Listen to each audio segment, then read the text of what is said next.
Hi everyone, today I am discuss about gravitational potential। इससे पहले हम ग्रेविटेशनल फील्ड डिस्कस कर चुके हैं, ग्रेविटेशनल फील्ड इंटेंसिटी डिस्कस कर चुके हैं। देखो होता क्या है, अगर दो मास बॉडी के बीच क्या होता है, आपका ग्रेविटेशनल फील्ड होता है, यानी ग्रेविटेशनल फोर्स होता है। अगर हम यूनिट मास बॉडी को कहां से, इनफाइनाइट से ग्रेविटेशनल फील्ड बनाते हैं। देखो दो मास बॉडी क्या करते हैं, एक दूसरे को अट्रैक्ट करती है। दो मास बॉडी एक दूसरे को क्या करती है, अट्रैक्ट। इस मास बॉडी को हम यहाँ की ओर ला रहे हैं। देखो ये फोर्स यहाँ की ओर लग रहा होगा, यानी एक दूसरे को अट्रैक्ट करते हैं। तो हम क्या करते हैं, या ऐसा मान के चले कि अगर दो मास बॉडी है तो इसको हम ग्रेविटेशनल फील्ड से बाहर ले जा रहे हैं, तो हम ग्रेविटेशनल फोर्स के अगेन वर्क करना पड़ेगा। यानी अगर कोई बॉडी को हम ग्रेविटेशनल फील्ड से बाहर की ओर ले जाते हैं, तो ग्रेविटेशनल फोर्स के अगेन हमें वर्क करना पड़ेगा। ठीक है, ऐसी अगर हम क्या है, कोई यूनिट मास बॉडी हम इनफाइनाइट से ग्रेविटेशनल फील्ड में लाते हैं, तो इस दौरान जो वर्क डन होता है पर यूनिट मास, उसे कहते हैं हम ग्रेविटेशनल पोटेंशियल। क्या कहेंगे, ग्रेविटेशनल पोटेंशियल। क्या लिख सकते हैं अभी definitions, the amount of work done, the amount of work done, the amount of work done in bringing a body, in bringing a body of unit mass की body, bringing a body of unit mass, unit mass, यानी unit mass की body हम, यानी the amount of work done, जितना work done unit mass की body को from infinite to that point, from infinite to that point, यानी unit mass की body infinite से उस पॉइंट तक लाने में जितना वर्क डन किया जाता है विदाउट एक्सेलरेशन, उसे हम कहते हैं without acceleration is called gravitational potential. देखो कोई यूनिट मास की बॉडी हम ग्रेविटेशनल फील्ड में ला रहे हैं इनफाइनाइट से उस पॉइंट तक विदाउट एक्सेलरेशन के, इसे हम कहते हैं क्या, ग्रेविटेशनल पोटेंशियल। इसे हम v से डिनोट करते हैं। किससे, v से डिनोट करते हैं। हमने क्या कहा, कोई मास बॉडी ला रहे हैं हम, work done per unit mass, इसको लिखते हैं W/m। ये हमें हमेशा नेगेटिव में मिलता है। ठीक है, हम क्योंकि वर्क अगेन कर रहे हैं, v - W/n। यहाँ पर W हमने पढ़ा था, अगर आपकी बॉडी कोई अर्थ सरफेस पर है तो उसकी इंटेंसिटी कितनी होती है आपकी, सबसे इंटेंसिटी। तो W देखो, W इज इक्वल टू होता है फोर्स इनटू डिस्प्लेसमेंट। यानी हम यूनिट्स मास की कोई बॉडी को ला रहे हैं, यानी छोटे छोटे स्टेप्स में लाएंगे, यानी इनफाइनाइट से ग्रेविटेशनल फील्ड में ला रहे हैं, यानी स्मॉल स्टेप्स में ला लेके आ रहे हैं, dr छोटे छोटे पार्ट्स में। तो स्मॉल अमाउंट में भी वर्क डन होगा, जो W होगा, W इज इक्वल टू हम लिखते हैं F इंटू dr। क्या लिखेंगे, F into dr, W is equal to लिखेंगे। तो यहाँ पर पुट कर देते हैं माइनस क्या, F इंटू dr, छोटा सा वर्क डन होगा, क्या होगा, F इंटू dr छोटा सा। अगर टोटल फाइंड करेंगे तो इसको हम इंटीग्रेट करेंगे, W की जगह हम क्या रख देते हैं, F डॉट dr/m। क्या रख सकते हैं, F डॉट dr/m। देखो हमने इंटीग्रेशन क्यों यूज किया, यहाँ पर W है, यहाँ पर dW था, टोटल हम निकालने के लिए हम ऐसा करते हैं। तो हमने एक चीज और पढ़ी थी, फोर्स पर यूनिट मास को हम क्या कहते हैं, ग्रेविटेशनल फील्ड इंटेंसिटी कहते हैं। F/m जो होता है आपका क्या होगा, F/m इज कॉल्ड, यानी फोर्स पर, gravitational force per unit mass is called gravitational field intensity. यहां से V इज इक्वल टू क्या आया आपका, -I, ये minus integration I into dr।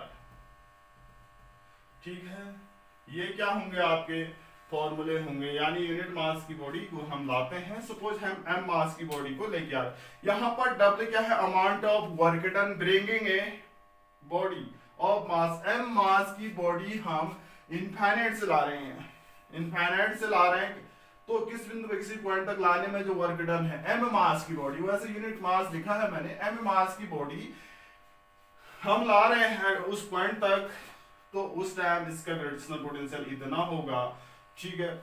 तो W इतना होगा, m mass from infinite to point intensity to that point, and intensity I, and I is the intensity of the field. तो I is equal to क्या होता है आपका, I is equal to, देखो minus rate of change of gravitational potential, rate of नहीं, ये क्या है आपका डिस्टेंस, डिस्टेंस के साथ ग्रेविटेशनल चेंज होना, ये क्या कहलाता है आपका इंटेंसिटी कहेंगे। यानी देखो हम वर्क कर रहे हैं, क्या कर रहे हैं, मास m मास की बॉडी को हम किसी पॉइंट से ग्रेविटेशनल फील्ड तक ला रहे हैं, उस दौरान कितना वर्क करना पड़ा है ये देखा हमने। अब देखो उस दौरान कितना ग्रेविटेशनल पोटेंशियल डिक्रीज हो रहा है डिस्टेंस के साथ, उसे कहेंगे हम इंटेंसिटी। क्या कहेंगे, इंटेंसिटी। यहाँ पर नेगेटिव साइन क्या कर रहा है, पोटेंशियल ग्रेडियंट कहलाता है आपका, क्या negative gradient of potential intensity field के। ये क्या है, एक स्केलर फंक्शन होता है intensity, which space derivation gives intensity, यानी स्पेस में इंटेंसिटी दे रहा है। देखो वर्क डन, देखो डिस्टेंस के साथ क्या हो रही है, आपकी ग्रेविटेशनल फील्ड जो डिक्रीज हो रही है उसे हमने कहा इंटेंसिटी, ठीक है।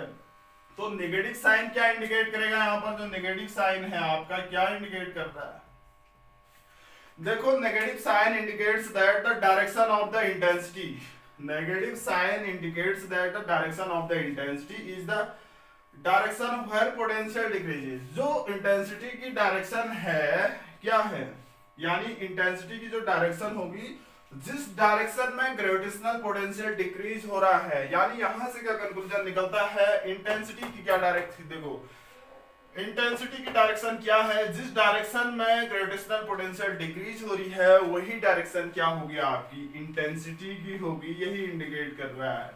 तो ग्रेविटेशनल पोटेंशियल क्या है, एक स्केलर क्वांटिटी है, ग्रेविटेशनल पोटेंशियल क्या है आपकी स्केलर क्वांटिटी है। तो इसकी यूनिट क्या है, देखो W की यूनिट होती है आपकी जूल, और मास की यूनिट होती है केजी, इसकी यूनिट क्या होगी जूल पर केजी, यानी ग्रेविटेशनल पोटेंशियल की यूनिट क्या होगी जूल पर केजी, ठीक है। और सीजीएस की बात करेंगे तो सीजीएस यूनिट क्या हो जाएगी इसकी अर्क पर केजी, अर्क पर ग्राम, ये क्या होगी CGS unit of gravitational potential, ठीक है।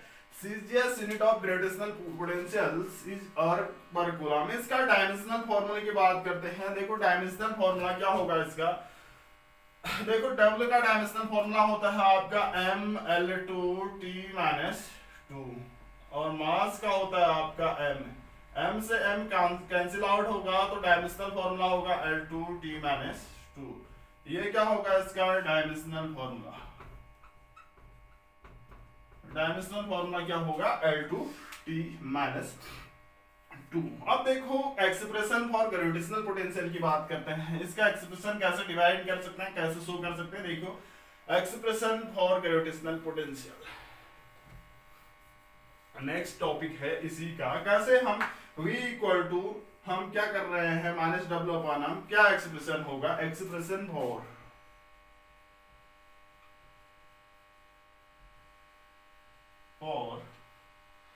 Gravitational,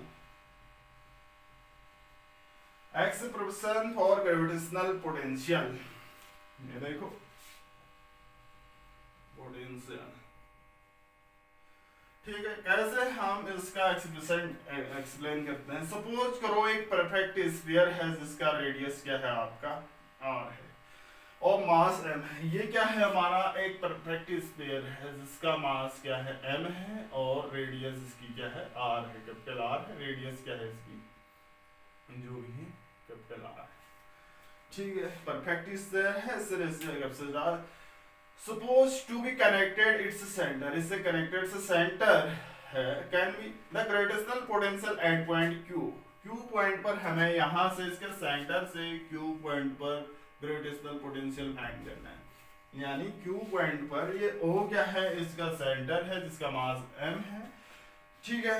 Q can be calculated where QR is equal to क्या है आपका Q R equal to, sorry Q से ओ से क्यू तक की डिस्टेंस क्या है आपकी, ये आर है, ये आर है, क्यू से ओ तक की डिस्टेंस ये आर है। यहां पर क्या होगा, ये आर होगा greater than small R, small R जो होगा ग्रेटर देन। Take 2 points. देखो अगर हम कोई मास बॉडी, हम यूनिट मास को इनफाइनाइट से इस फील्ड तक ला रहे हैं, यूनिट मास को इनफाइनाइट से इस फील्ड तक ला रहे हैं, तो हमने टेक 2 पॉइंट्स लिए। आपके एक पॉइंट ये है, यहां से यहां पर एक पॉइंट और एक पॉइंट ये है, यानी ये यूनिट मास बॉडी हम यहां पर ला रहे हैं इस फील्ड में, यानी यूनिट मास बॉडी हम ए से, ये ए पॉइंट है और ये क्या है आपका बी पॉइंट है, हम इनफाइनाइट से कोई यूनिट मास बॉडी ला रहे हैं, तो हम छोटे छोटे पार्ट्स में क्या लेके आते हैं, ये बॉडी लेके आते हैं, यानी छोटे छोटे स्टेप्स में एक बार इसका डिस्प्लेसमेंट क्या है आपका dx।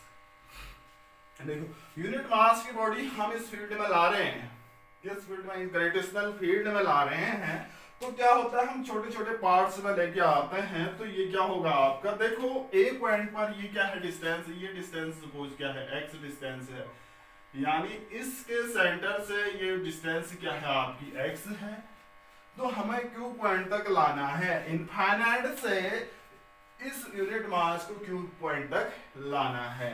तो एट पॉइंट ए की बात करते हैं, ए पॉइंट पर ग्रेविटेशनल फोर्स कितना होगा, at point A gravitational force, gravitational force F is equal to, देखो G m1 m2 m1 m2 की जगह क्या होगा, यहाँ पर यूनिट मास बॉडी होगी इनटू 1 अपॉन कितनी डिस्टेंस है A पर क्या है, इसके सेंटर से x डिस्टेंस है तो x स्क्वायर होगी, तो Gm अपॉन क्या है आपका x स्क्वायर होगा। ग्रेविटेशनल फोर्स ए पॉइंट पर इतना लग रहा होगा, तो स्मॉल वर्क डन कर रहे हैं हम, ए भी क्या है छोटे प्रकार के वर्क डन हो रहा है, यानी स्मॉल डिस्प्लेसमेंट में हम यूनिट मास बॉडी इधर को खिसका रहे हैं, तो स्मॉल अमाउंट में वर्क डन भी करना पड़ेगा, तो ये कितना होगा F इंटू dx। देखो डिस्प्लेसमेंट क्या है, छोटे छोटे पार्ट्स में हम इनफाइनाइट से बिंदु पॉइंट Q तक ला रहे हैं, तो इस दौरान वर्क डन क्या होगा स्मॉल अमाउंट में, F की वैल्यू यहाँ पर रख दो, तो क्या होगा Gm upon x square into dx, ये क्या होगा आपका वर्क डन होगा, क्या होगा आपका वर्क डन होगा। तो टोटल फाइंड करने के लिए बॉडी को कहां से लेके आ रहे हैं, इनफाइनाइट से यहां तक r तक लाना है हमें, कहां से, देखो यहाँ इनफाइनाइट से यूनिट मास की बॉडी ला रहे हैं, कहां तक ला रहे हैं, r तक ला रहे हैं, तो total is equal to w is equal to integration infinite to r Gm upon x square into dx। देखो यहाँ पर G कांस्टेंट है, M कांस्टेंट है, मैंने इसको बाहर निकाला, G कांस्टेंट है और M कांस्टेंट है, यहाँ पर integration infinite to r 1 upon x square into dx। देखो Gm 1 अपॉन x स्क्वायर का जो डिफरेंशिएशन होता है, सॉरी इंटीग्रेशन होता है -1 अपॉन x होता है, तो मैंने माइनस बाहर निकाला, माइनस Gm ये होता है आपका 1 अपॉन x, ये आएगा इनफाइनाइट टू r तक ला रहे हैं, इनफाइनाइट से r तक ला रहे हैं। देखो इंटीग्रेशन 1 अपॉन x स्क्वायर होता है -1 अपॉन x, तभी ऐसा लिख चुके हैं हम, तो यहां से w is equal to limit vary करते हैं, तो w इज इक्वल टू क्या आया आपका, w is equal to minus Gm into 1 upon r minus 1 upon infinite, 1 upon infinite की वैल्यू 0 होती है, तो माइनस Gm अपॉन r। ठीक है, यूनिट मास की बॉडी को इनफाइनाइट से किसी पॉइंट तक लाने में जो वर्क डन होता है, इसी को हम कहते हैं ग्रेविटेशनल पोटेंशियल। फ्रॉम डेफिनेशन से हम क्या लिखते हैं, फ्रॉम डेफिनेशन से क्या लिखते हैं, हमने कहा था यूनिट मास की बॉडी को इनफाइनाइट से ग्रेविटेशनल फील्ड के किसी पॉइंट तक लाने में जो वर्क डन होता है उसे हम कहते हैं ग्रेविटेशनल पोटेंशियल। यानी ये वर्क डन भी क्या है, यूनिट मास की बॉडी को इनफाइनाइट से कहां तक ला रहे हैं हम, इनफाइनाइट से ग्रेविटेशनल फील्ड के किसी पॉइंट तक लाने में वर्क डन इतना आ रहा है, तो ये W किसके बराबर होगा, W इज इक्वल टू ये V के बराबर हो जाएगा, माइनस Gm अपॉन क्या हो जाएगा आर हो जाएगा। इसी को हम कहते हैं gravitational potential minus G M upon R. ये समझ में आ चुका होगा आप लोगों का, मुझे उम्मीद है। V इज द, ये क्या होगा, Q पर क्या होगा, टोटल ग्रेविटेशनल पोटेंशियल होगा। अब देखो यहाँ पर कुछ स्पेशल केसेस को डिस्कस करने जा रहे हैं हम। स्पेशल केस मींस आपके क्या, कुछ केसेस हैं आपके। केस फर्स्ट की बात करते हैं। देखो when r is equal to, मैं कह रहा हूं when r is equal to, ये r पॉइंट कहाँ है, इनफाइनाइट पर है। r कहां पर है, इनफाइनाइट है, इनफाइनाइट पर, r पॉइंट इनफाइनाइट पर है तो q भी कहां होगा, इनफाइनाइट पर होगा। तो vq भी क्या होगा, इनफाइनाइट पर है। यहां पर r की वैल्यू इनफाइनाइट रखे हैं तो यहां पर जो पोटेंशियल होगा जीरो होगा। तो इनफाइनाइट पर ग्रेविटेशनल पोटेंशियल कितना होता है, जीरो होता है। इनफाइनाइट पर ग्रेविटेशनल पोटेंशियल कितना होगा आपका, जीरो होगा, यानी मैक्सिमम होगी। इंफिनिटी पर जो ग्रेविटेशनल पोटेंशियल होगा मैक्सिमम होगा, वो कितना होगा, जीरो होगा, यानी मैक्सिमम होगा। दूसरा सरफेस ऑफ द अर्थ की बात करते हैं, ये पॉइंट इंपॉर्टेंट है। सरफेस ऑफ द अर्थ पर, सरफेस ऑफ द अर्थ, देखो surface of the earth means जो r है, स्मॉल r, ये कैपिटल R के इक्वल हो जाता है। जो स्मॉल r है ना, ये ना होकर ये कैपिटल R हो जाएगा। Putting this value in equation, इसमें रखते हैं अर्थ के सरफेस पर कितना होगा, माइनस जी एम अपॉन क्या होता है आपका, r होगा। ये अर्थ के सरफेस पर होते हैं। देखो इसमें कुछ और चीजें आती है। अर्थ के सरफेस पर minus G M upon capital R, यहाँ पर r क्या हो गया, रेडियस ऑफ अर्थ होगी, यानी इसको मैं r ही लिख देता हूं, इसको r ही, यानी रेडियस ऑफ अर्थ लिख देता। एम मास है तो अर्थ के सरफेस पर इतना क्या होगा, ग्रेविटेशनल पोटेंशियल होता है। कितना होगा ग्रेविटेशनल पोटेंशियल अर्थ के सरफेस पर, minus G M upon R क्या होगा, अर्थ के सरफेस पर ग्रेविटेशनल पोटेंशियल होगा। अब देखो हम एक लेसन जानते हैं, सिंस देखिए इसको हटा देते हैं, ये तो है आपका gravitational potentials on earth surface. ये फॉर्मूला हमने पढ़ा था, relation between small G and capital G. तो जी इक्वल टू हमने पढ़ा था, देखो स्मॉल जी पढ़ा था, G M upon R E square पढ़ा था। तो यहां से G M is equal to क्या आएगा आपका, G R E square. Putting these value in equation x, from equation x, v is equal to, देखो gm की जगह हम क्या रखते हैं, जी आर ई स्क्वायर रख देते हैं, minus G R E square upon R E. एक आर ई से आर ई कैंसिल आउट हुआ, minus G into R E. ये भी क्या है, ग्रेविटेशनल पोटेंशियल है अर्थ के सरफेस में, माइनस जी इंटू आर ई। ठीक है, ये तो है। ऐसे ही हम h हाइट पर भी निकाल सकते हैं। h हाइट पर gravitational potential means r e plus h कर देंगे। इंटेंसिटी भी कर सकते हैं, r e प्लस h, जितनी हाइट पूछी जाती है उस हिसाब से हम फाइंड कर सकते हैं। तो ये है gravitational potential at the surface of the earth.